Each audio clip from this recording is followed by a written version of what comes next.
Welcome to the Bottom of the Ninth podcast. My name is Eric, president of the Baseball Blue Book, and I'm excited to have Jim Burgess with us today. He is the general manager of Baseball in Living Color. We met a few months ago, really through LinkedIn, I think, and just reached out to each other to see what was going on. What Jim has is, I think, pretty exciting. He has been doing this for a long time. It's really the highlight and the and really providing some exposure to the Negro League, which I believe is 102 years old this year. Is that right? Yes. So I think we may be a month late, but you know what? It's never a month that we actually celebrate. It's really the entire year. I love the idea of what Jim is doing. I was also given a pretty awesome gift by Jim. It was one of his collections of playing cards. So we're going to spend a lot of time today really just talking about really the passion behind the really it's really his. It sounds like it's kind of his passion that he has. Doesn't know where. We'll get into it. I think that Jim is an interesting person, and I think that he brings a lot of interesting dynamics and perspective of the Negro League. He's done a lot in exposing a lot of the information out there, and I think we're going to spend most of the time today talking about that. So, Jim, I welcome you to the Bottom of the Ninth podcast, and why don't you do a quick introduction? I didn't do a great job, but it's just how I do it. So go ahead, Jim. You did just fine, Eric. Yeah, thank you first for having me. And yeah, you got it right. It's Jim Burgess. Is Baseball in Living Color is what it became. We were actually a small trading card company called Trading Faces in the mid '90s, and it just sort of Negro League baseball just sort of fell into my lap. It wasn't something I was looking for. I didn't have any previous experience. I didn't know much about it, short of Jackie Robinson and Willie Mays and, Satchel Paige, a couple others, Josh Gibson. But I really had no previous knowledge. It all, actually, my whole experience started with one guy, and I'm going to show you his card. This is Pedro Sierra. And this is how the whole thing started. If I had never met this man here, everything that came after would have never happened. And it just so happened he walked into our office in 1998, and he was looking for that trading card. This trading card here that we created for him, that started the whole thing. And it was really more of a passion. It was a friendship. He and I sort of struck a chord. We got along great, and his knowledge and his experience, baseball across the board, not just Negro Leagues, because he ended up playing in the minor leagues for nearly a decade, a little more than a decade, and then he coached beyond that. But his call to the majors was a one-day event. It's his story. And we'll get to that too. But it was his friendship really that struck a chord and made what became of Legends of the Negro Leagues. That's where it all started with him. So why don't we go right into, if he was kind of the catalyst of this, let's just start with the introduction. Let's actually take a step back. You said you made a card and he was looking for that card. How did that happen, and what made you build the card, and then how did he find out about it? Well, actually he's the one that requested it. He requested a card he made, and we were doing trading cards. Matter of fact, I would have never gotten into trading cards. I'm a builder. I built houses. I built cabinets, houses. I went in the military. When I got out of the military, I went right back to building. And then by, I guess maybe by accident or maybe just by God's will, I was struck by a car, and it took me out for about a year. And I was a pedestrian, so I couldn't do the building. I couldn't do any of that. But I had to work. I had 4 kids, and I had to have an income while I was recovering from this. So I started a little trading card company with my brother, John, and my brother-in-law, Chris. So it was the 3 of us. We came together, and they were sort of helping me get back on my feet. And we were doing this little business together. And it was trading cards for everybody. I mean, we were doing kids in sports and police, K-9s. We were doing everything. And I've seen some people try to do that in the past. Since then, I've seen people do it. And that's where I said in '98. By that time, it was 3 years after the accident. I was in an office, and I worked next to a community center. It was the Montgomery County Community Center, and Pedro happened to be there that day, and he came over and knocked on our door. Now he worked with children in the community center, and he always shared his baseball stories. And he thought if I had a card to give them, it would make a better impression. They'd get some of my history, and they'd learn something. And so he sat down and started telling us some stories about how he came from Cuba. And in 1954, he was 16. He came from Cuba, and he went to the Indianapolis Clowns and was picked up. And that year, it happened to be Mamie Johnson, one of the 3 women that played in the Negro Leagues, was pitching for them as well. So he introduced me to her down the road. And this is the card that we created for him. So he brought in some pictures, and he said, I'd like to have something that I can take to these kids and then take to some shows.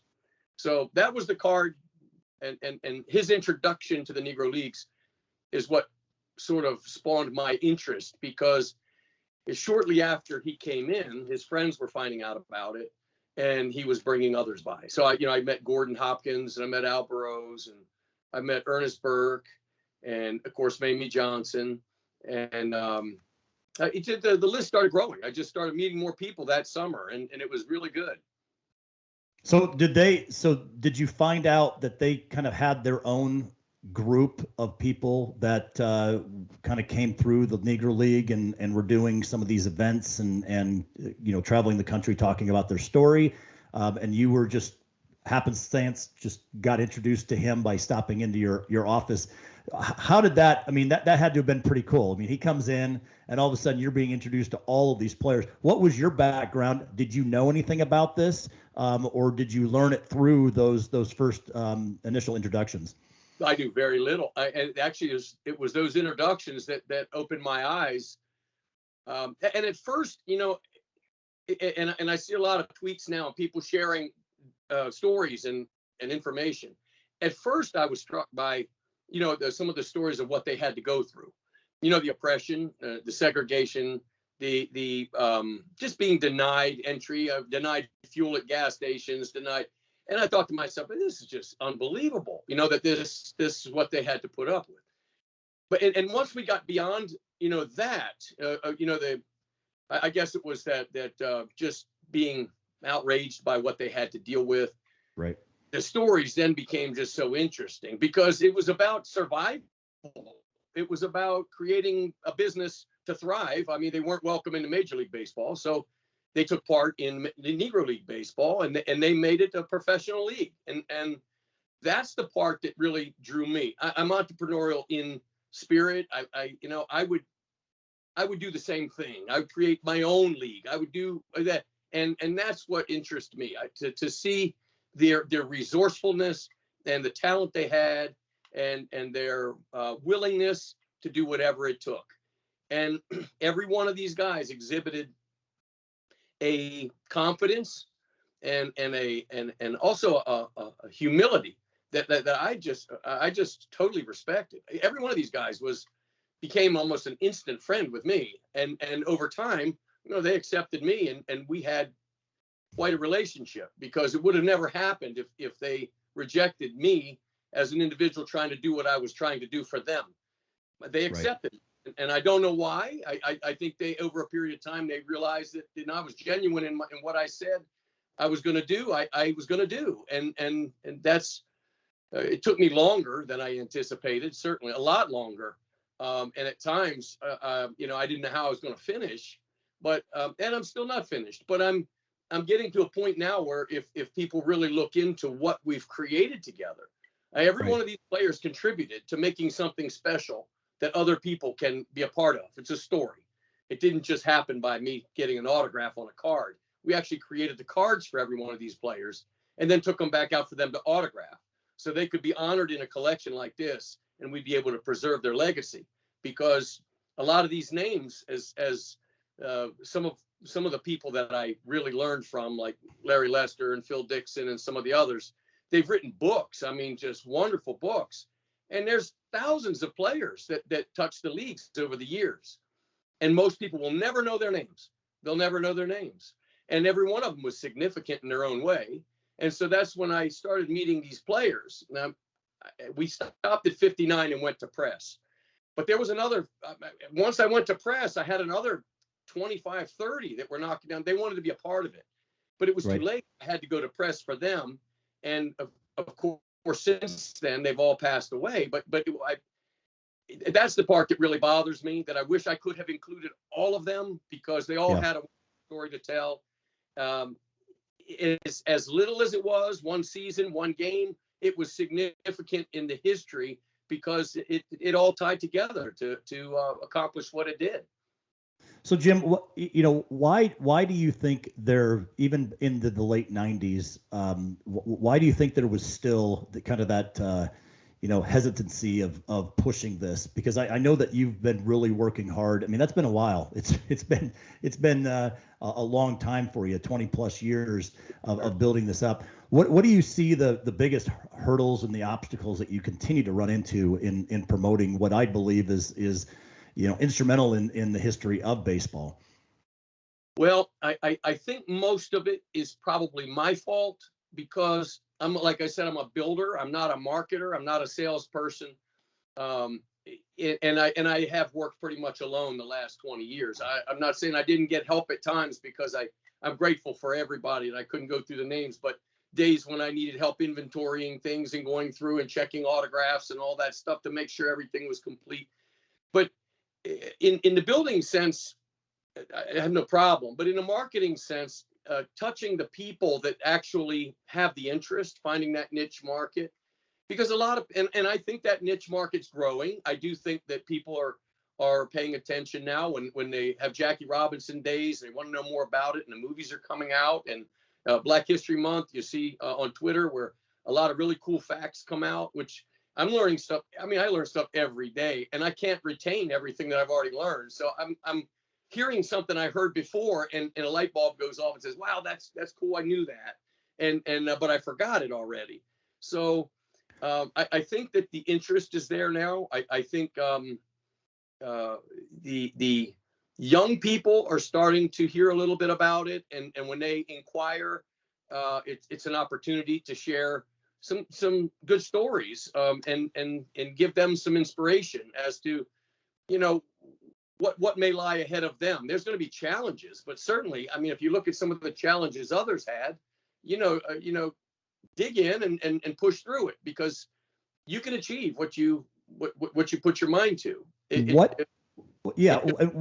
makes the players that you've kind of embraced, like the Pedro Sierras, and what makes their stories unique to some of the names that we all know? And what is the difference, in your opinion, between, I think, the 59 players that you've highlighted versus what the media and what the mainstream kind of understands about Black history, and the Negro League? Well, certainly, I think what will stand out first is their stats, that their greatness in not only Negro leagues, but in major leagues when they came over. You got a guy like Josh Gibson, certainly his record, his stats stand above most everybody. Jackie Robinson, of course, breaking the color barrier and then being so successful in the majors. Willie Mays. Those names are just synonymous with greatness. I mean, they're just fantastic. These guys played with them, and that's the part that would have been me. I wasn't great at baseball. I played when I was a kid, and I was on a championship team. But if there was an article written, my name wouldn't have been in it. I was a shortstop, but I was not one of the guys that hit the home runs. I wasn't the fastest guy on the team. But I was honored to be a part of the team, which I think was the connection I had with these guys. I always felt good about being a part of what I was a part of, as these guys did. And when they'd sit down and tell their story, you wouldn't know if they were Jackie Robinson or not, because they were just as proud as of their accomplishment. It's just they didn't get the same recognition. And I understand that. I completely understand it. So I think there's one other guy that came from Cuba, and I have to mention Paul Casanova. He was a catcher for the Senators in the 60s. And when I was a kid in the late 60s, he was my he was my idol. I mean, I was not a catcher. I tried to be a catcher, but I loved the way he played. And we would go to RFK Stadium and see the Senators play. Of course, they had Frank Howard and the home run hitter and the rest. But I always loved to watch Paul. It turned out in 2000, when I was making my rounds and I met some of the other players, I found out through Bob Mitchell, who was the communication network guy. He kept all the guys in the know about what was going on, about pensions and all that. I found out about Paul. He lived in Florida, in Miami. And I found out that he also played for the Indianapolis Clowns. Of course, it was in the 1960s, and the Clowns left the league in 1955. But they were still part of the Negro League history. They continued on. And so I included him. And it was an incredible honor for me to finally meet him. And we just struck it off. I mean, it was like I was like a kid again, meeting him and at his baseball camp in Florida, Miami, Florida. It's very so cool. he actually ran a camp down there for players. He ran a fantastic camp. He died at the age of 75, probably about 5 years ago. And I found out I was writing a Christmas card to him, and I didn't want to go down to get my computer for his address. And I just Googled it, and I saw he passed away in August. I never knew. It just was just so sad for me because he was doing so much for baseball. And I've seen some of your podcasts where people want to open camps and help people. This guy here and his closest. I mean, he had Juan Armenteros, who's also in our group from Cuba. Pancho Herrera, Francisco, he's in our group. He's also from Cuba. So there's sort of a Cuban group down there that were essentially picking up players that were overlooked or didn't quite make the cut and sharpening them, with sharpening their mind and their skills so that they could get one more chance at it if that's what they wanted. Of course, they were Major League Baseball players as well, Paul and Francisco. So they had some connections. And so when they sharpen these guys up, they might make that call, say, I'd like a scout to come give this guy a look. He's going to be playing here or there or whatever, and give them a chance. That's what struck me about his character. He was all about giving back to baseball. That's fantastic. So let's talk about the process of bringing these guys in. I keep going back to that original conversation that you had with Pedro walking into your office. I can just envision it like a Disney movie, right? All of a sudden, the next day he brings in 3 more guys, and then the next day he brings in 5 more guys, and all of a sudden you've got a whole group of people in your office that are looking to you to help them kind of. And it's probably back to their humility from the very beginning, right? It's not that they wanted to highlight who they were; they wanted to not be forgotten and to show what they contributed to baseball. And so, just talk a little bit about that and how it grew your passion for this, because I don't know if I've ever met anybody that has more passion about something more than you do, Jim, in anything. I can really appreciate that. Just getting to know you over the last few months and the conversations that we've had, it had to have triggered something in you. So talk about just that process and how, you've talked about getting to know these guys and on a personal level. I know that you already, you know some of the families, because some of them have passed. So there's people in their estates that we're helping. So just kind of go into a little bit about the continued relationship that you have with these families. Okay, so it started with Pedro, like you say, and we sat down at that table, and my sister Sandy had in her part-time was working with us too, and so she sat down. She's a big baseball nut too. She coaches and the whole bit, and we sat down with Pedro, Chris, and John, and I mean we talked. I mean probably 2-3 hours that first visit, and every time he came, it was just more stories, and it wasn't just about him either. It was about his friends. It was about this where he came from. He's very proud of his father being a professional boxer, and I just think that he was just the kind of guy I wanted to be a friend with, and we struck a chord, and like I said, it's been that way ever since. 23, we've made trips together. We've gone to New York together. We did this documentary film together. we were doing children's camps together in 1999 and in 1999, 2000, 2001. A guy by the name of Dave Trimble had reached out to us, and so Pedro with Al Burrows and Gordon Hopkins and Jim Robinson, those are some of the guys that played in the Negro Leagues that I had met. They stepped right up and said, yeah, they'd like to be involved too. And so it wasn't just about telling their stories. They get out and work with the kids. And I was just honored to be there with them. So I was just like, the fifth wheel.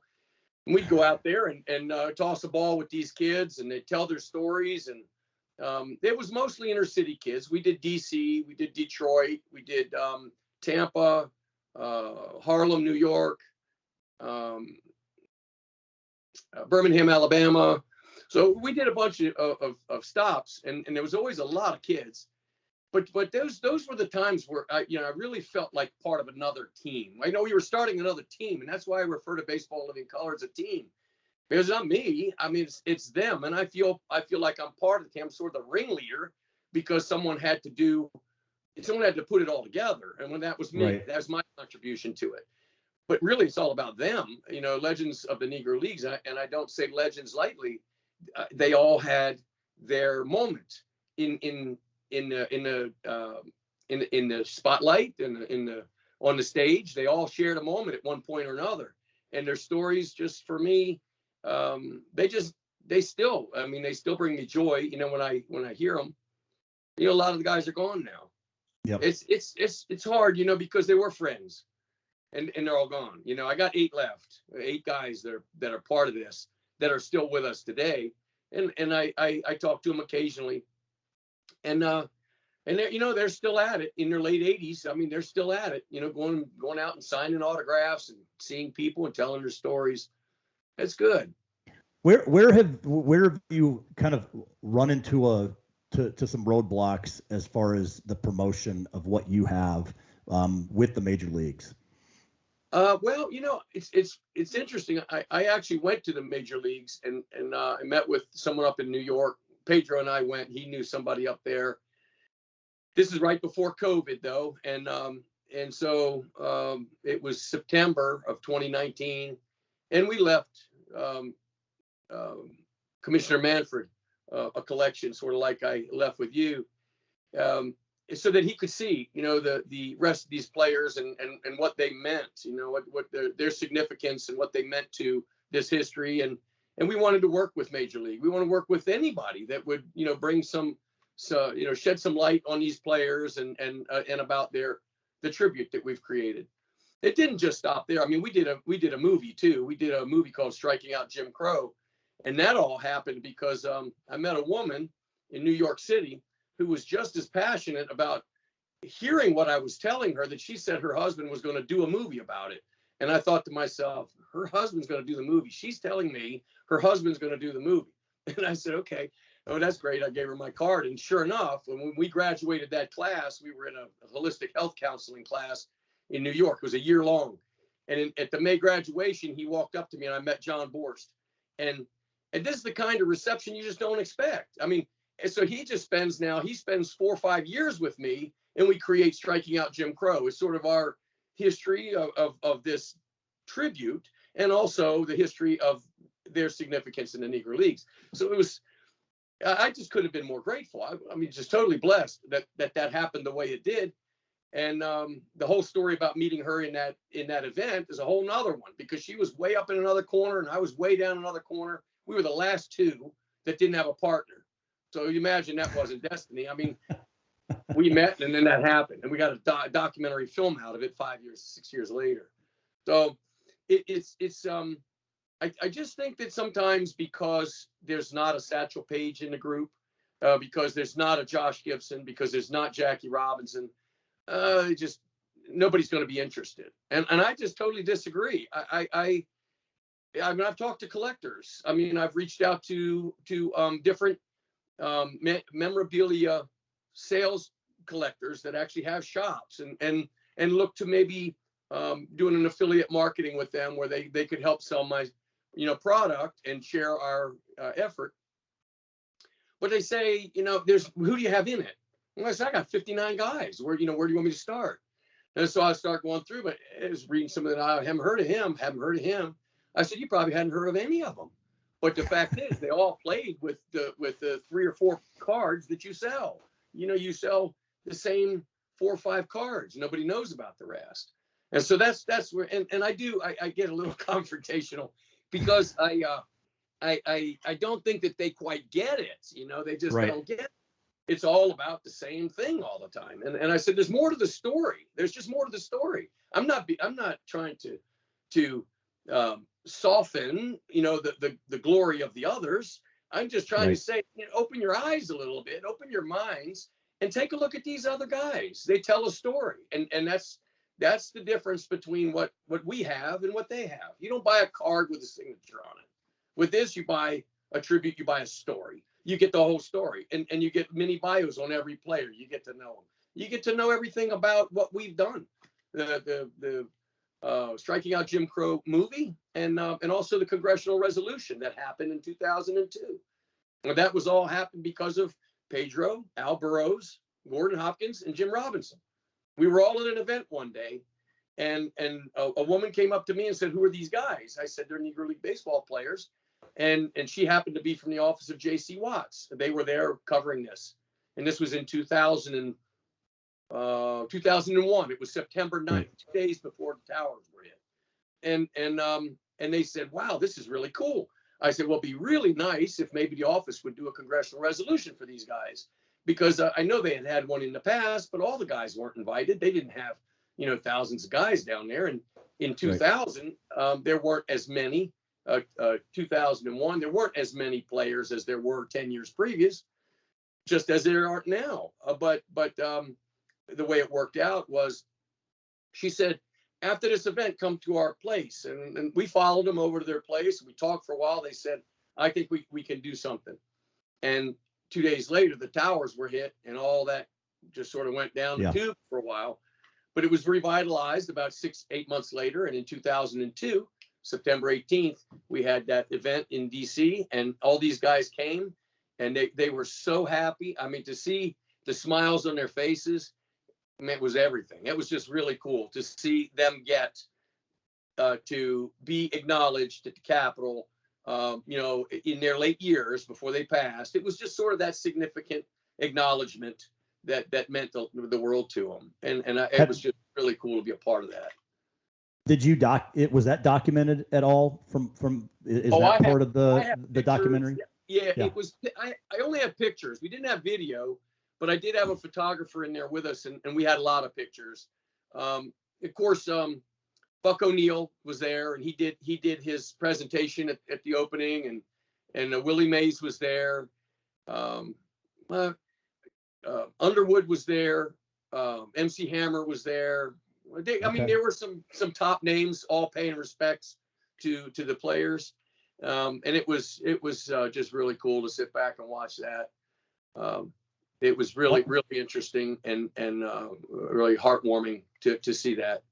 I think that's great. That's great. Yeah. Let's spend a little bit of time on the documentary. It's pretty awesome. And anybody that has not watched it, we need to make sure that we can give them, if there's a link. I know that you have the DVD, but let's talk about you've already talked about meeting the lady that had her husband make the movie for you, spending a few years with you.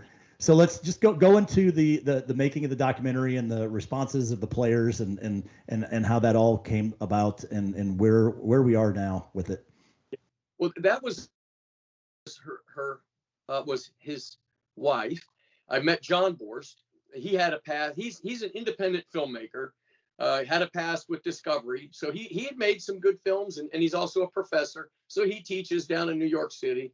And when we met, he said, "Hey, my wife's told me all about what you're doing," and we started talking about it. He said, "I'd love to start getting some footage. Just let's meet and we'll talk about this, and we'll get out on the road and get some footage." So he came down. At the time I was living in Maryland. He came down and we spent a weekend together just going over my pictures and all the cards and things that I had. And of course, when I met the players the first time, I had interviews as well. I did an interview so I could remember everything that they were telling me. And so I had these digital high 8 style film pieces, and we were looking at some of those, and he said, "Wow, this is good." He said, I gave him some of those to pull some footage from, but he had all the top technology. We were going to go out with his and retrace our path, and we did. We went out on the road, and we went down to, I think one of our first stops, of course, was local with Pedro Sierra, and because that was right there in Maryland. Al Burrows. We went to Atlantic City. I think at the time, Pedro was coaching the Road Warriors. It was a minor league team that didn't have a home stadium, but they would play in Atlantic City, I guess at the Surf Stadium.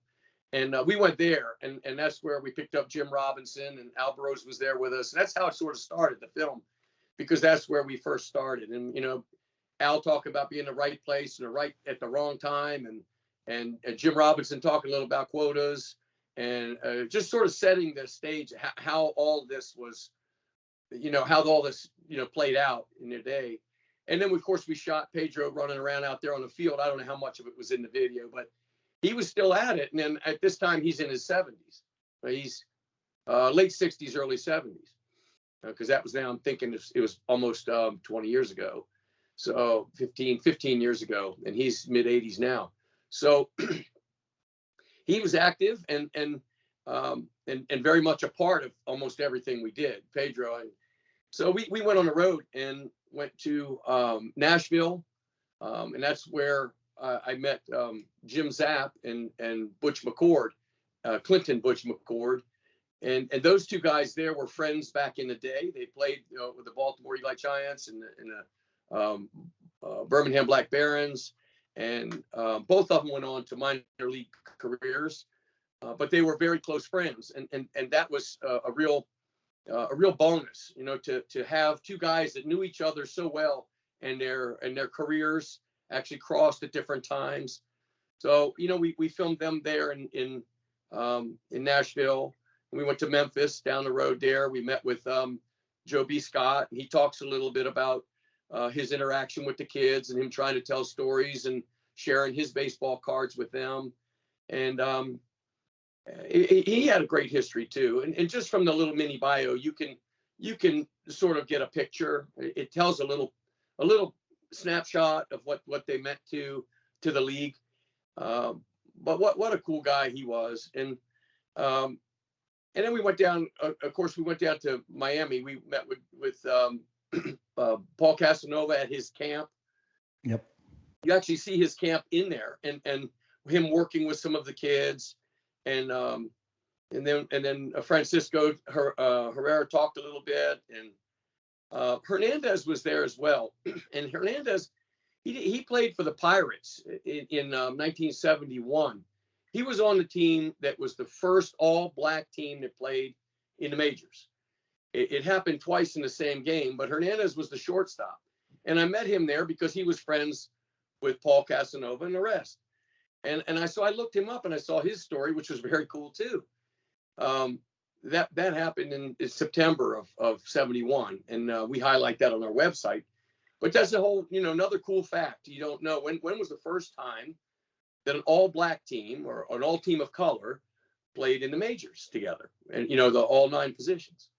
And that was it. It was in September of 71. It happened twice because they brought in a reliever that was white for an inning or two, and he went back out, and I forget who came in at that point, but it happened twice in the same game, which I think is, it's cool stuff to come across.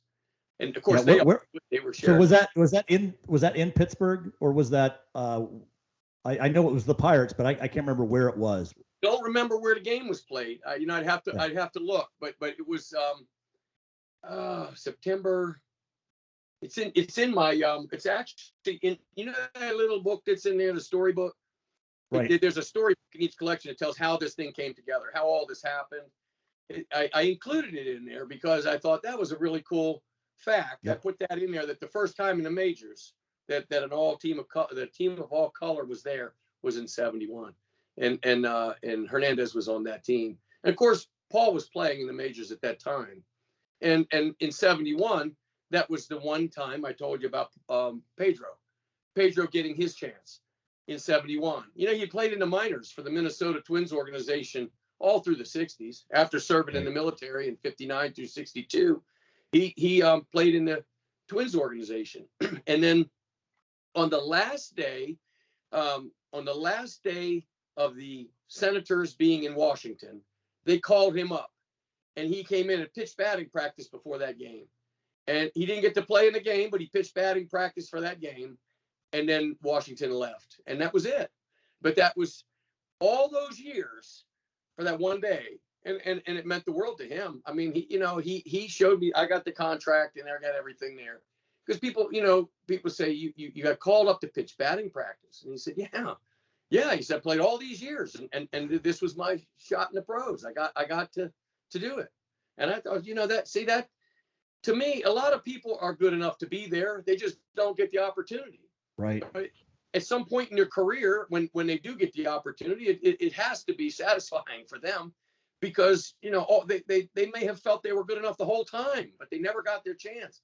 And here he got his chance. So that was, finding out about that was really cool for me, because his playing days were pretty much over after that. He went on to coaching, but he didn't quit. I mean, he just kept at it for, all those years. And that's inspirational to me. What I really appreciate about what you've put together. I've spent a lot of time reading through the cards. I love it because you built these cards very similar to the cards that you grew up with little trivia on it, statistics on who they are. But throughout the years, I think you run out of stories of the same 5-6 people, and that's what I love about what you've done.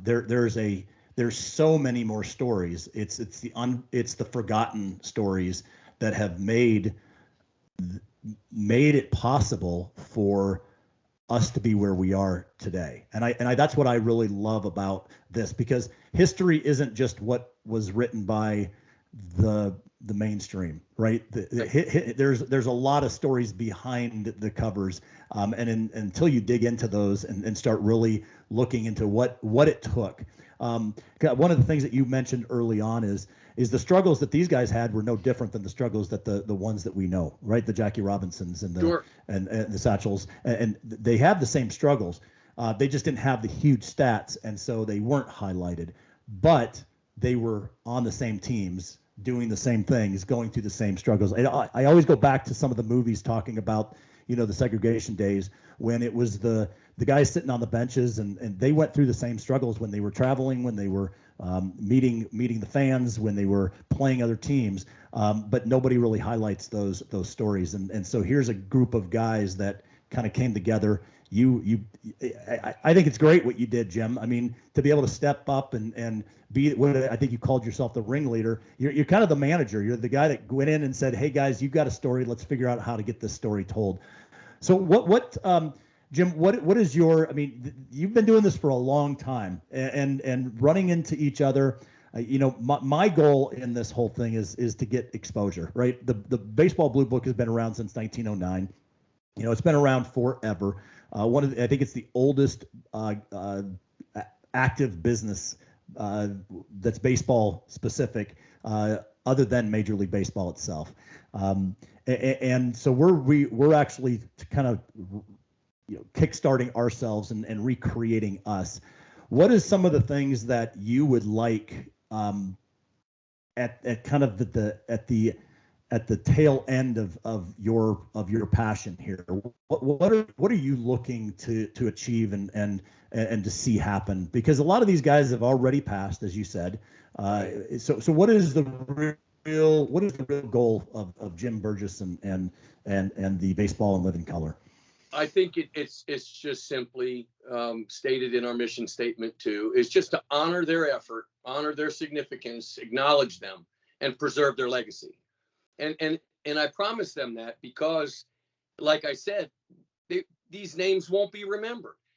But with this, right, that's a part. And I wish I could have done it for all of those guys that came to me after, because I think that anybody that has one of these collections at some point can look through and have something no one else has. Part of a story, a part of a significance in history that can't be done again. And the beauty is that all these guys, they did know each other. They knew each other, if not because they played together, because they played against each other or had family that played against. Some of them had brothers and brothers, anyways, that played against others. I mean, the Mitchell brothers were one example. John and Jesse Mitchell of Birmingham played at different times, and they did play together as well. But they played different guys. You see, Tony Lloyd and Jake Sanders and Willie Lee. All these guys paths cross. Layman Ramsey. But then you go even back further. William Powell and Lyman Bostock from the 40s with Tommy Sampson. All big names with the Birmingham Black Barons, but you still wouldn't hear about them because Willie Mays, a 17-year-old kid out of Birmingham, is the name you'll hear about from Birmingham. But these guys were on the championship teams or built those championship teams, for the Negro American League. And anyway, I just think that if we can honor their effort and preserve their legacy, if their names could be remembered, I'll be happy. I mean, I certainly would love for everybody that was interested in this to own a piece of it. There's not a ton of it, but if they owned a piece of it, we're also philanthropic by nature. I mean, the guys are no longer here to share the revenue with. I'm not a 501c3, but I have reached out to Rickwood Field where so much of this took place. I mean, that's where it all really came together. The idea for Legends of the Negro Leagues came on May 16th, 1999. It was at the Rickwood Classic, the 4th Rickwood Classic. And it was a 2:00 game. Charlie Pride sang the national anthem. And when the game was over, I met with a lot of the Birmingham Black Barons, and they wanted to be a part of what I was doing. And so I said, I'll be back. Let me work on it and I'll come back.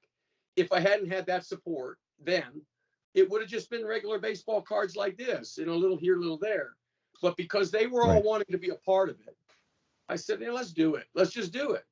But I didn't have the funding. I'm not a 501c3, and without the funding, it hasn't been the easiest thing. But I think at this point, if we can share this collection with people that want to invest in it, and then we can give back to a place that would make all of them happy. And I think that would be Rickwood Field.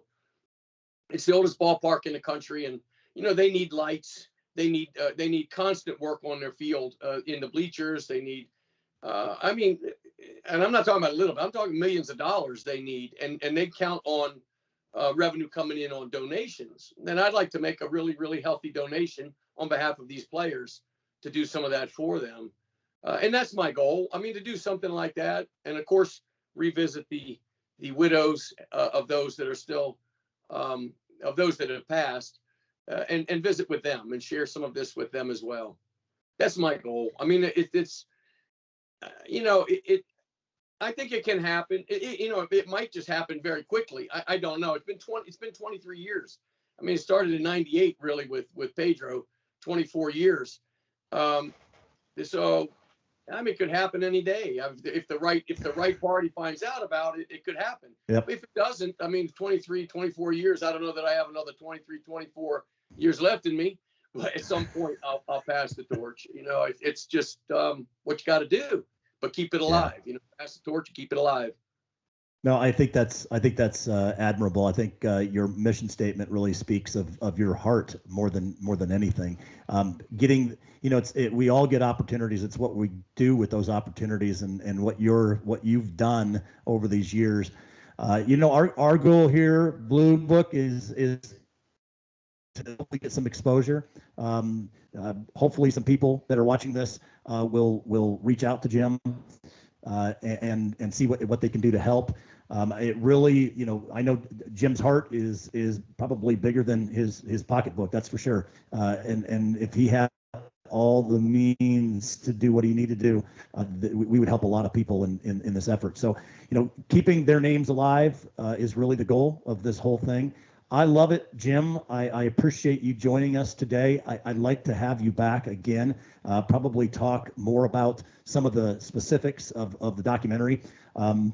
But I'm going to go ahead and put some of the links to your website Guys, I encourage you to take a look at what Jim has done. It's impressive at the least, and what he's done is expansive. I haven't got through all of it.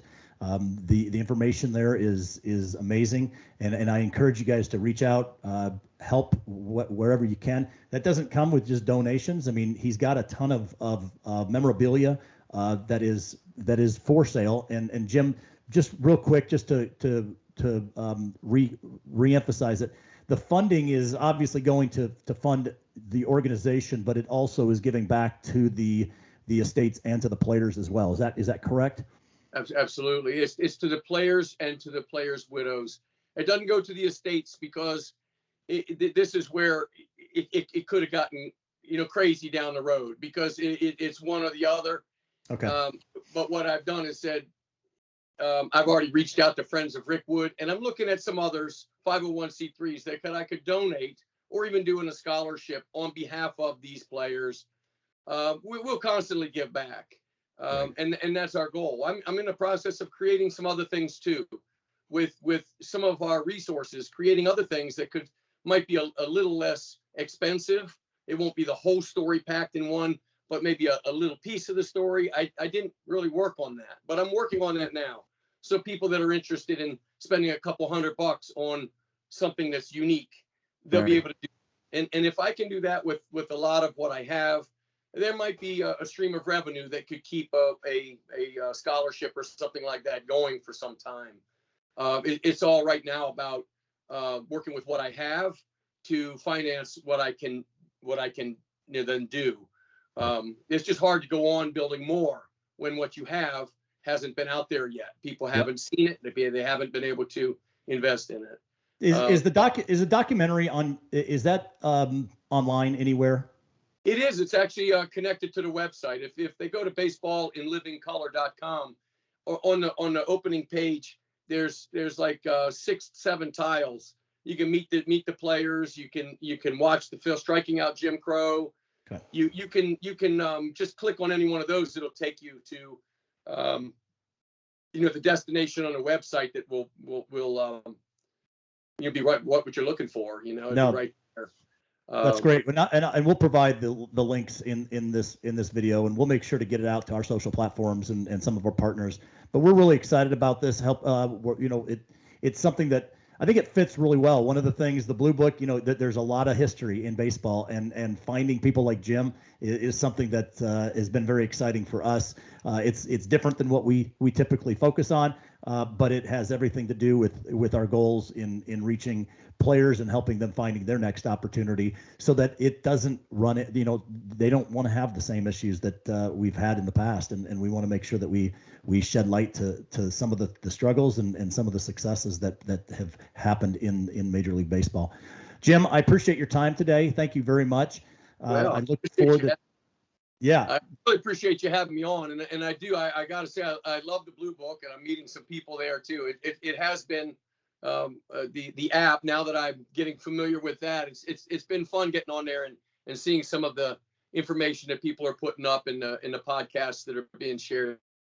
Well, we always appreciate people, helping us as well, and we're going to do everything that we can. So, Jim, I think I lost you, so I appreciate everything, and you have a great day. Thank you. Hey, thanks for joining, guys. That was a lot of fun.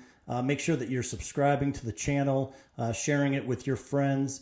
You can find me on Twitter, Baseball Blue Book, also on Bottom of the Ninth P. We're on Facebook and Instagram. Make sure that you check out our free app. Go to baseballbluebook.com. Download the app for free.